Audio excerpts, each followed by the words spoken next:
নমস্কার। আমার একটা আবদার আছে শ্রী শুভেন্দু অধিকারীর কাছে। আমাদের মুখ্যমন্ত্রী শুভেন্দু অধিকারীর কাছে আমার একটা আবদার। অন্নপূর্ণা ভাণ্ডার চালু হয়ে গেছে, বাস ভাড়া ফ্রি হয়ে গেছে, মেয়েদের জন্য অনেক কিছু চালু হয়ে গেছে, ছেলেদের জন্য কিছুই নেই। মেয়েরা অন্নপূর্ণা ভাণ্ডার পাবে, ছেলেরা তো কিছুই পাবে না। আমরা মূর্খ সূর্খ মানুষ, আমরা তো কিছু পাবো না, যা পাবে সব মেয়েরা।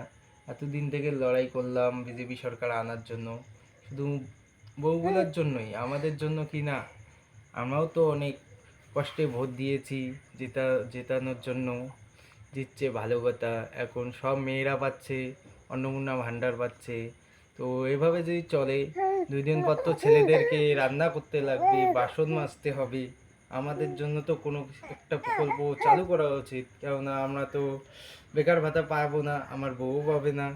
তো তাই বলি, মেয়েদেরকে না দিয়ে ছেলেদেরকে দাও, যেন ছেলেরা মেয়েদেরকে শাসন করতে পারে। তারপর যাই হোক, কন্ট্রোলে রাখতে পারে। কিন্তু যদি মেয়েরা সবসময় মেয়েরাই পায়, তাহলে তো মেয়েরাই ছেলেদেরকে কন্ট্রোল করবে।